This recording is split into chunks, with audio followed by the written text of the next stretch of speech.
Welcome to the EQ Resources Investor webcast following the June quarterly activities report.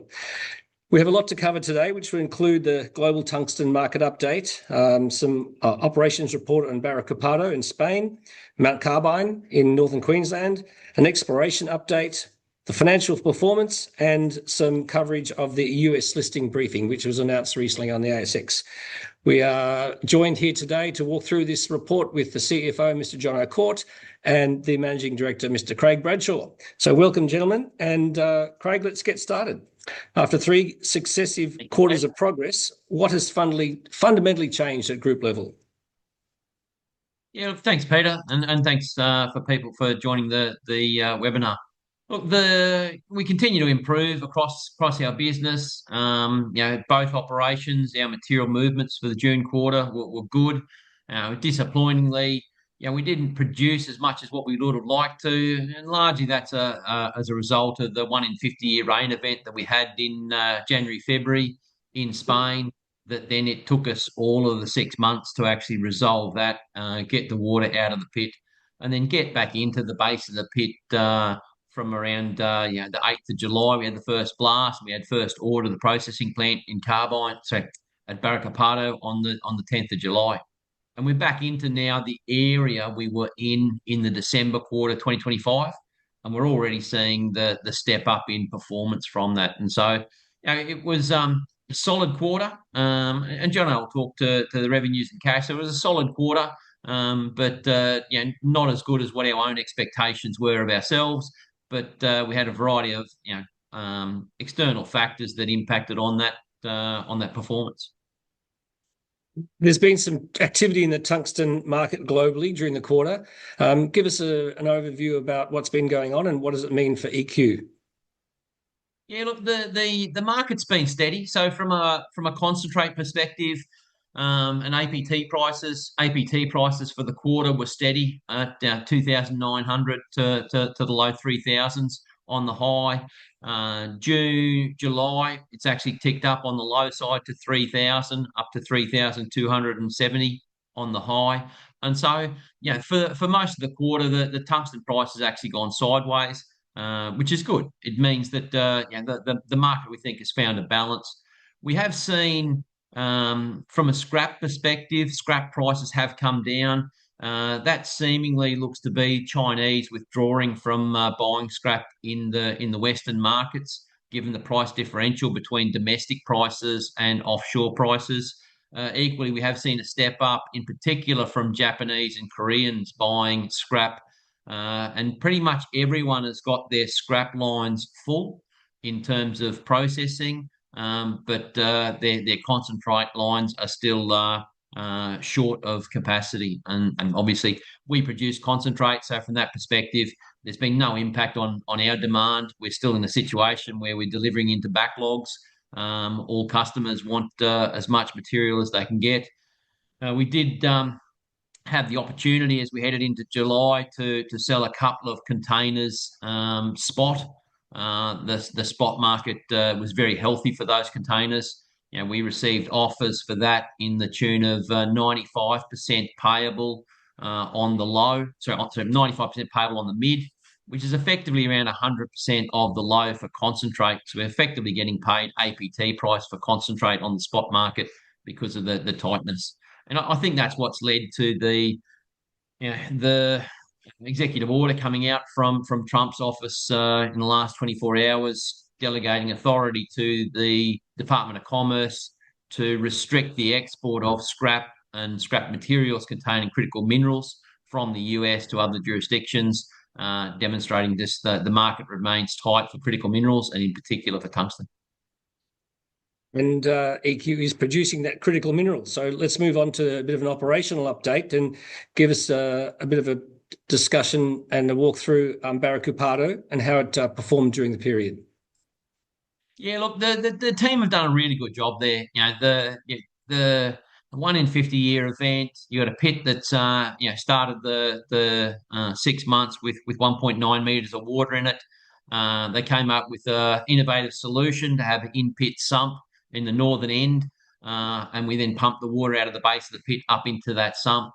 That's enabled us to access the higher grade material that's back into the base of the pit. So for most of the quarter, we were mining up in the northern area, and we were feeding the processing plant between a 0.08 and a 0.14% WO3 material. And that's why our production for the quarter out of Barruecopardo was 15,353 MTU. So it's really half what we did in the December quarter. Now we're back into mining the same area we were in the December quarter. The mine itself did well in terms of material movements. The processing plant has done very well in terms of removing bottlenecks, optimizing throughputs. And we had some of the best weeks we've seen in the June quarter from a operational perspective in terms of availability and utilisation. We expect to see the benefits of that as we start feeding higher grade material in the September quarter.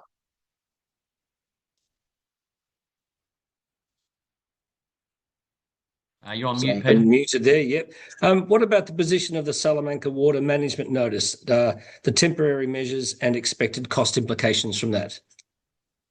Yeah, so what that boils down to is obviously we had a 1 in 50-year rain event. We are a zero discharge site, so we're not under our EIA and operating license. We're not allowed to discharge or allow any water to escape from the site, so we capture all water. And that then goes to a number of on-site storage facilities, and then they overflow into the pit, which is ultimately, we know the system worked because we ended up with 1.9 metres of water through the base of the pit. Now, obviously, not happy with that from a mining operation perspective, but in terms of environmental system, it did exactly what it was supposed to do in terms of capturing that water. The issue we've got is that the main water dam, there's a specification of the water quality that needs to be in that dam. We are over that specification for certain metal ions, so sulfates and those sorts of things, calcium ions, fluoride ions.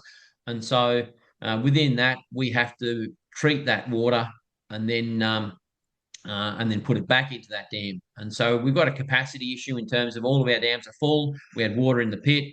And so we've got to work through a way in which to have additional storage capacity to treat that water, put it in an alternate storage facility, clean out the main water dam, and then put it back in there with compliant water. And so there is no imminent risk of damage to the surrounding environment or to the community. There's no imminent safety risk. But the regulator has given us, rightly, non-conformance. We do have a non-conformance, and we have to then demonstrate how we are going to address that in the short term and how we're going to fix that in the medium to longer term. I'm expecting that based on the engineering work that we had already done over the last 6 months prior to getting that notice, it's going to cost us in the order of around probably €3 million to actually install additional water treatment equipment, upgrade the water treatment facility, upgrade or put in additional storage facilities. But we also have to get regulatory approval to do that before we can do it. So it's a bit of a chicken and egg. We have a notification. At the same time, the government are the ones that are responsible for approving the corrective action works that we need to install. And so we'll work through that with the regulator. But we see a low risk in terms of any implications because there is no discharge, there's no environmental harm, it's a progressive issue, and the default is it goes into the pit. Thanks, Craig. And now moving on domestically to the great Mt Carbine. Can you give us an overview of what's been happening there over the quarter? Yeah, look, Carbine had a solid quarter. The production was up 140% in terms of finished product compared to the prior quarter. That demonstrates that we're on the right track. We're heading in the right direction. We had record material blasted. We had record material mined. So in terms of that activity leading into the process plant, that's all working well. We do have work to do in terms of blasting dilution, and so we've got new technology that we're employing there. You've got to remember that carbine is a vein hosted system, so when you blast you get dilution from the areas around that. So if we're not on the ball there, we'll pick up extra rock and then we'll actually be processing that, and that will actually bring down the feed grade. And so within that we have changed our blasting patterns, and we've are now employing a new technology towards the end of June that will help us reduce that dilution and ensure higher grades going to the processing plant. We did have a variety of challenges in the processing plant itself, largely as a result of flow-on effects from the last couple of years where the business didn't have the funds to continue to invest in maintaining the equipment or maintaining it to what we would find as an acceptable standard. So we had availability and utilisation issues. We took the ore sorters down for a planned 5-day maintenance shut. They ended up being down for 10 days because we had additional maintenance that we needed to undertake internally. We had similar equipment issues on a variety of other pieces of equipment. Even the main jaw crusher that we've got, we haven't been getting the availability out of that. So we bit the bullet at the end of May, and we've bought a new mobile crusher as a larger unit. That unit cost us about 1.4 million. It's been now delivered to site last Thursday, and we're already seeing the benefit of increased throughput, increased crushing. We can put in larger rocks into that, and so that then takes pressure off in using rock breakers to bust up oversize. And so that then feeds into more throughput, more material being available into the rest of the plant at the right sizings, and we expect to then step up further in the September quarter relative to we were in June. There's always going to be unknown unknowns with the age of some of our equipment and the lack of maintenance it's had in the past. But I think progressively we're getting on top of that as we build out the new operating system. We have got recruited back in February new people in terms of senior maintenance planners and setting up that preventative maintenance system, but it'll take us time to fully get that across the line. But month on month we're improving at Carbine, and I expect that to ramp up much more quicker over the next 3 to 6 months. Craig, as far as the expansion's concerned, can you talk to that with regard to workforce scheduling and how you see that playing out?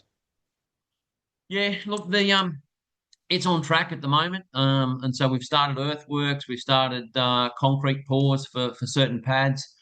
We've ordered all of the steel, pipe, cabling, the other pieces of equipment that we didn't have, we've ordered, and that's all on track at the moment. And so from that perspective, going well. We expect to have it, construction completed by March 2027, and then commissioning through the following 6 months. So we're expecting a 6-month ramp up is what we've planned for. Ideally it's better than that, but we're planning for a 6-month ramp up from April through into full production through that circuit. But look, progressing well from a workforce perspective. That was one of our challenges in the June quarter.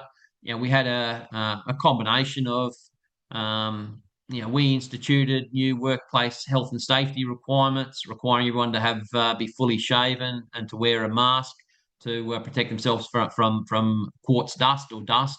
And so we had certain employees who felt their right to have a beard was greater than our obligation to keep them safe, and so they exercised their right to take us to Fair Work. Fair Work found in our favour that we're obligated to keep them safe, and they proceeded to resign. And those things happen. And so we lost some employees through that. We lost a number of other employees just through, safety, requirements to be fit for work, drug and alcohol testing, those sorts of things. What we've done to deal with that is we've acquired the roadhouse next door to our operation. The roadhouse gives us two things. Gives us increased fuel security. So we've now got significantly more fuel tankage at site that we can now keep full. So that reduces our fuel risk. But the other thing it does is there's a number of accommodation units at the back of the roadhouse. We're going through council approval to upgrade those. And then that'll give us around 40 to 50 accommodation units that we can then diversify our workforce so that we have the ability to draw a certain number of people from a fly-in, fly-out perspective, and we're then not beholden to local issues as part of our workforce planning. That also then gives us the accommodation we need for the construction process that we'll undertake with the expanded circuit. So it all dovetails in fairly nicely. Thanks, Craig. And we'll just stay with Mt Carbine and perhaps a question for Jono. Can you talk to the released scope, timetable and funding position for the Mt Carbine expansion? Yeah, no problem. So in terms of the timetable and funding, people have seen we generated 22.5 million in operating cash flows in June. We continue to expect those sorts of cash flows to grow moving forward, and our projections show that we're still fully funded to deliver that project for commissioning in Q3 FY 2027. And as Craig mentioned, it's on track. We've got civils underway and we move forward. Thanks, Jono. Let's move into some exploration as we expand. What are the next resource growth and drilling priorities across the two operating projects? Yeah, so look, we're well underway with the drill programs. I'm pleased that we announced recently the joining of Mark Lindsay as General Manager, Discovery and Growth. Mark's been with us now, I think this is his second week. He's probably 6 months behind where he needs to be in his second week of work with us. And so look, really pleased for him to have joined us. It's a case of we had already started drilling up at Carbine. He's now reviewing that to make sure that we've filled in all of the gaps that we need to from an infill perspective, as well as that we've tested the different exploration and resource opportunities we've got at Carbine. As he works his way through that, obviously we'll start to release results through to the market once from that drilling, once he's done the necessary work from his side. We expect then to move those rigs down to Wolfram Camp in the coming week or two, and then be drilling out Parrot Pit, Wolfram Camp Pit, and most likely Bamford Hills. And then we'll actually be moving that rig up. We recently acquired some additional ground from Australian Critical Minerals. That's probably given us, I think, the number one position in North Queensland in terms of the volume of ground that we've got open to us in terms of exploring for additional tungsten and other critical mineral opportunities. Within that was the Mount White mining lease. That's already fully permitted. There's a pit there, there's a waste dump there. We know it's got tungsten in it because you can visually see it, but we'll go through and drill that. And a number of these tungsten occurrences have, they were mined historically by old timers in the 70s and 80s. They stopped when the world got flooded with concentrate from the Chinese through the early 80s, and they've had no modern exploration work done on them in 50 years. And so we're really excited by the prospects we've got and the ability to apply modern exploration techniques and put drill holes into it where there's been no drill holes in the past, but you can visibly see expressions at surface. So really exciting stuff. But that's really some of that's really a 5-year pipeline piece. The immediate outcomes will be Wolfram Camp and Mount White, and then working through with the relevant government agencies to, in the case of Wolfram Camp, bring that back online. That's also got opportunities there in terms of, historically it produced a tungsten concentrate, but it also produced a molybdenum and a bismuth concentrate.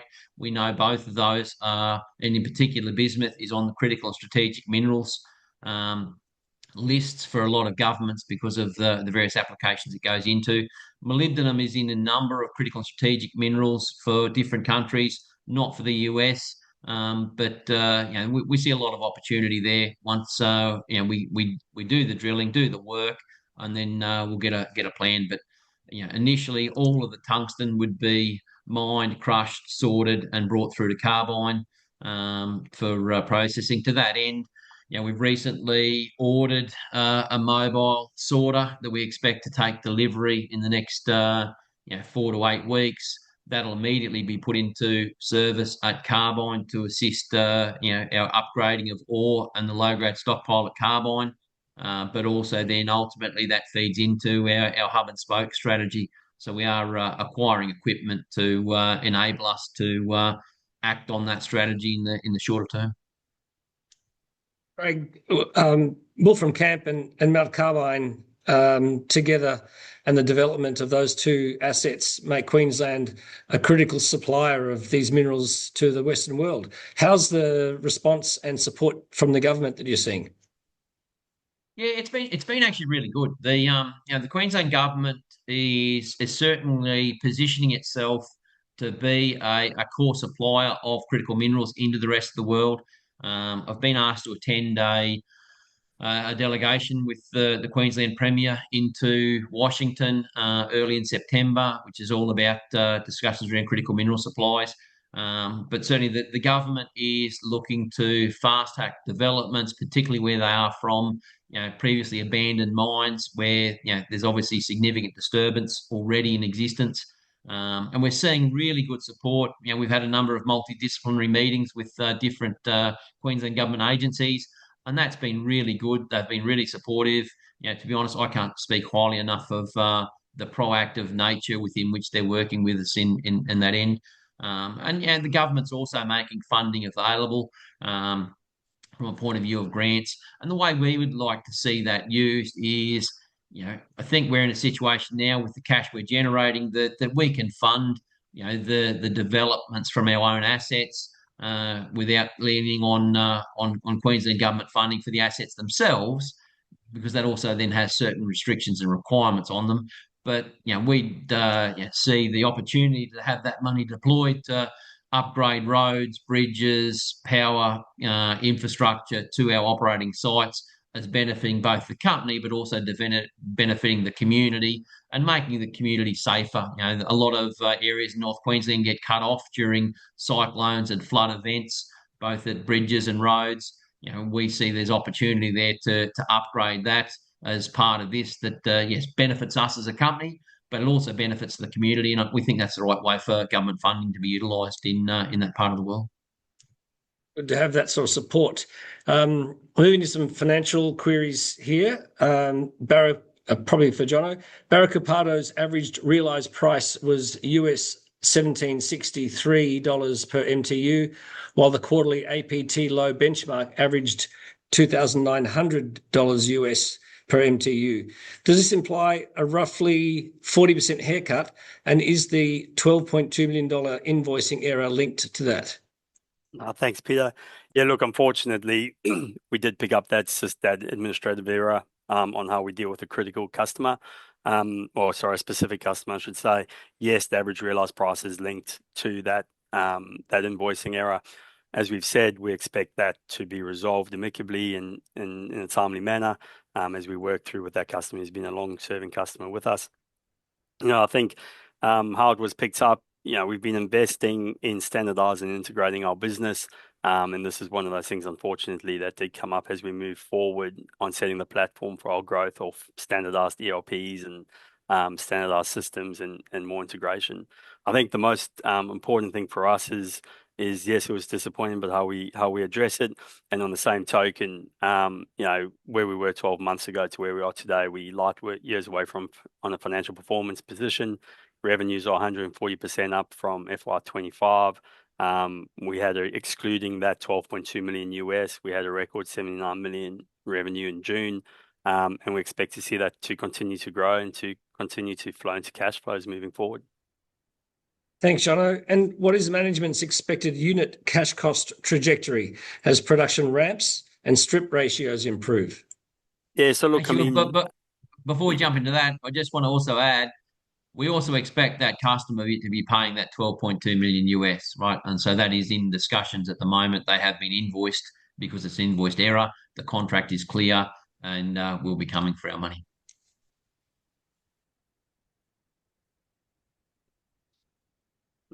Thanks, Craig. On that note, Peter, I guess in terms of the cash flows, look, Barruecopardo and Mt Carbine, we expect once in full flight and operating where we'd like them to be, you'd be in that 300 to 350 US and MTU. That's in line with, I guess, our previous messaging. What people will have seen is at a group level, the cost of production has gone up from 500 odd per MTU to 700 odd MTU. That's purely driven by the mix as the Mt Carbine operation comes online with more volumes.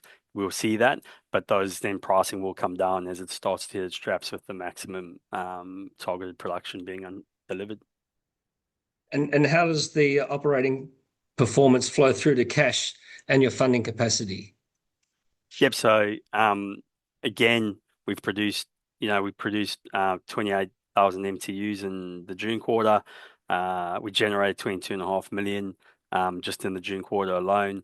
From an expansion perspective, we need about 39 million in total. Some of that money's already been spent. We're in a very strong position to be delivering that from our existing production profiles, and then we expect those to continue to grow. Thanks, Jono. And if there are any other detailed questions on those figures, please email them through and I'll make sure Jono gets them. We're going to move on to some interesting announcements through the quarter, especially late in the quarter, regarding a US listing briefing. So perhaps Jono or Craig, you'd like to address that announcement and what that means for the company. Yeah, no, thanks, Peter. I'll take that one. From a US listing perspective, the company's done a lot of work. I think when you look at it, with the shareholder value in mind at all times, there's definitely an incremental value proposition for being listed in the US compared to purely in Australia, across the critical mineral spectrum, whether it's tungsten, rare earths, or uranium and others. So we've taken that lens, we've looked at it very carefully. We've had significant inbound from US investors, both high net worths and institutions. The biggest buying we saw in the quarter came from US institutions, and there's a definite pull for a business like us to be there, and that's one of the key drivers. We are targeting 2027. We have some work to do around what needs to be done to get us listed there, but that's just an execution piece, and we look forward to doing it. Thanks, Jono. And another interesting announcement involved the transfer or the purchase of the Oaktree stock to Andrew Forrest's private company. What does it mean for the company, for Andrew Forrest's investment vehicle acquiring 16.8% in EQR? Yeah, look, that event occurred just after the end of the financial year. We see that as positive for EQ. Oaktree were certainly very supportive of the business over the period of time that they became an investor in EQ. That transaction was all part of us acquiring the Barruecopardo operations from them. As that was announced at the time, and we acquired that for $1 plus the assumption of 30 million euro in debt. They took an equity stake in EQ as part of that. That enabled us. Apologies. That enabled us to pay down some of that debt. But then they continue to support the organisation through that period. So we appreciate the efforts they did. But at the end of the day, they're a private equity investor. They have funds that have limited timeframes. They then have to exit those funds within the parameters of the fund that they're operating. And so to that extent, we've now moved to, or that stake has now moved to Andrew Forrest's team in his private investment vehicle. He's a stalwart of mining investment in Australia. He's a champion of Australian industry into the world. That very much sits with what we're trying to achieve from a critical minerals perspective, and for EQ in terms of tungsten's position from an industry perspective, and our position within the industry with EQ being the leading producer in the world. Even though we've got a long way to go in terms of where we want to be, we're already the leading producer from a tungsten perspective. And so that tie-up, I think, is solid. It demonstrates that an astute investor such as Andrew Forrest and his team see great value in EQ and the path that we're on. So we're really pleased and look forward to working with their team as we continue to grow the business and grow the opportunity.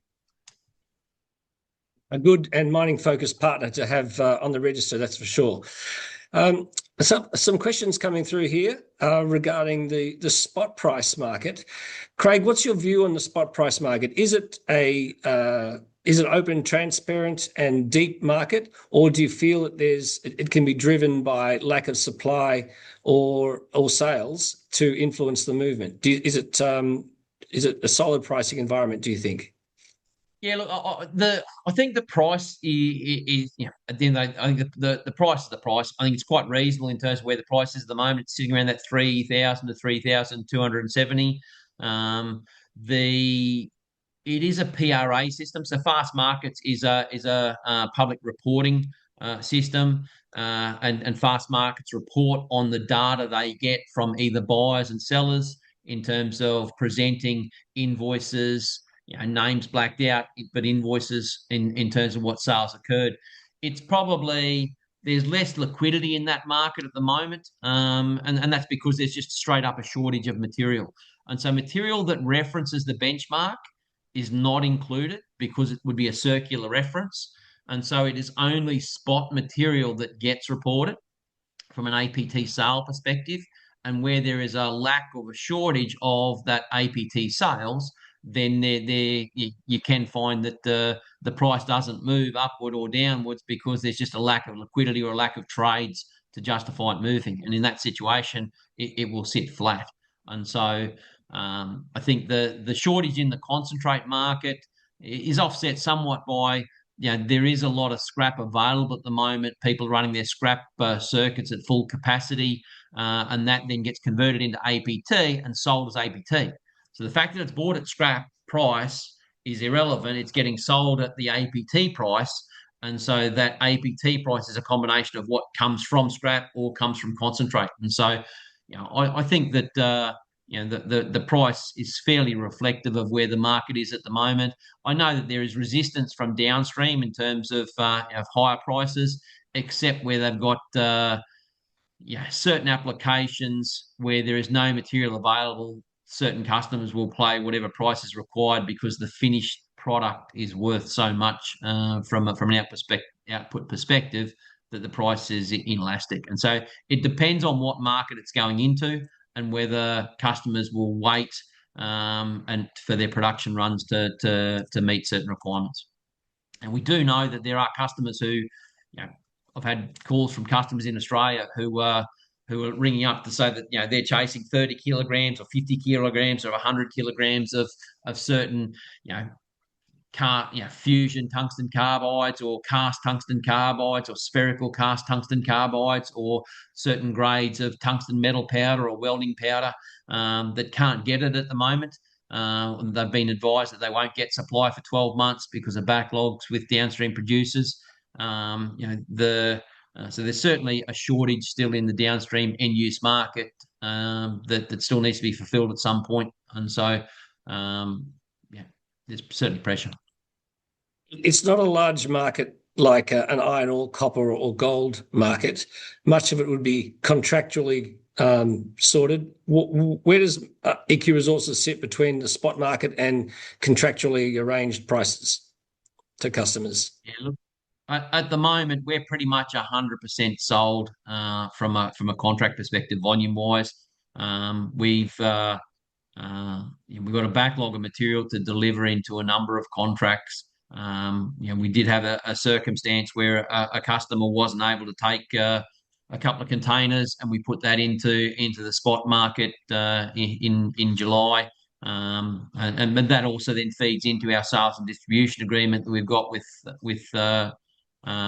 Traxxas that enables material to be placed. So that's not an offtake. They then place that material, and obviously we've got obligations to deliver certain volume to them under the prepayment they made to us late in 2025, which gave us a better funding package for our Spanish operations. And so, look, spot market remains tight. Pricing is solid, and as Jono indicated, we had the best cash flow quarter we've ever had as a company in June, despite the fact it was probably $12.2 million less than what it should have been because of an error in invoicing, and our production is continuing to go up. And so from that perspective, we're sitting quite good. And staying on production, there's a few questions around Mt Carbine. One here asks why the Mt Carbine plant doesn't seem to be running at the current 1 million tonne crushing nameplate, but will be able to increase to 2 million tonnes per annum subsequent to the upgrade. Is there some limitation to the dry processing?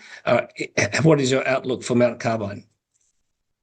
Yeah, so there's no limitation with dry processing. So we've got more than enough water as a result of the wet season we had in first quarter calendar year 2026. The issue and the new circuit going to 2 million is a completely new circuit. So the new circuit is separate to the existing circuit, and the new circuit um, uh, is completely independent of the old circuit in terms of production. The old circuit has got a number of pieces of equipment that are, for want of a better word, tired. They need rebuilds on them. We haven't had the time to be able to take them down for rebuilds.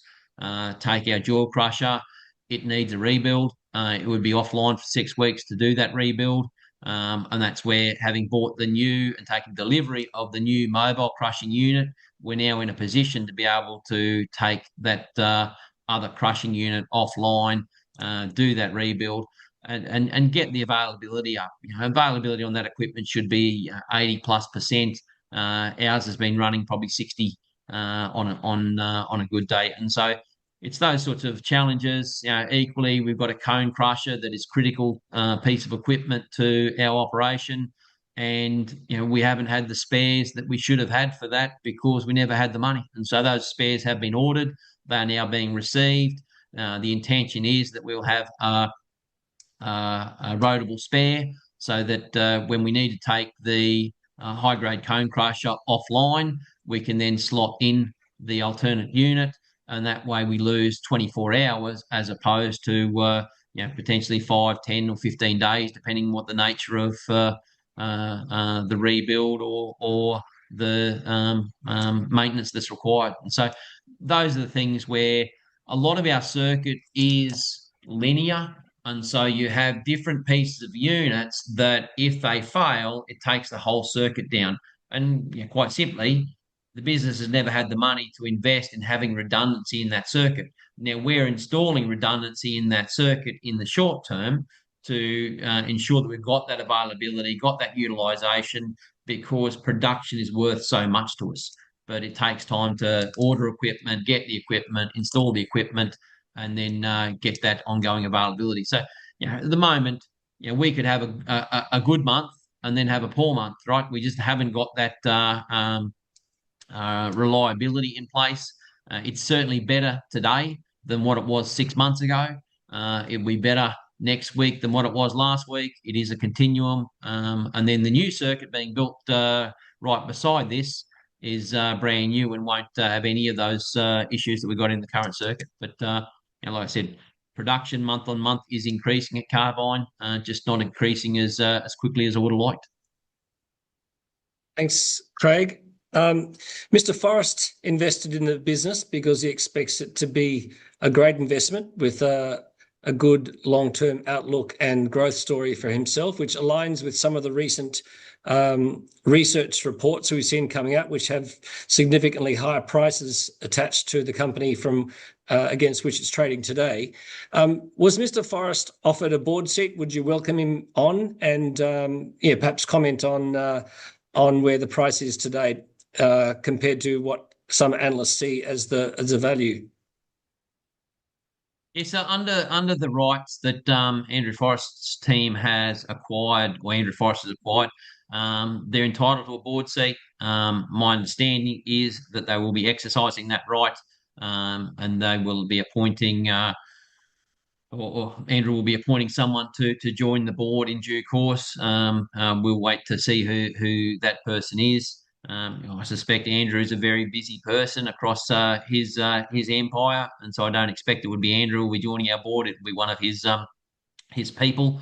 But I think at the end of the day, they'll add a lot of value to us. They're mining industry people. They've been in the business for a long period of time. I expect that they'll add a lot of value and diversity to our board discussions, and that just helps management frame the company and ensure that we're on the right path to what we're trying to achieve from that perspective.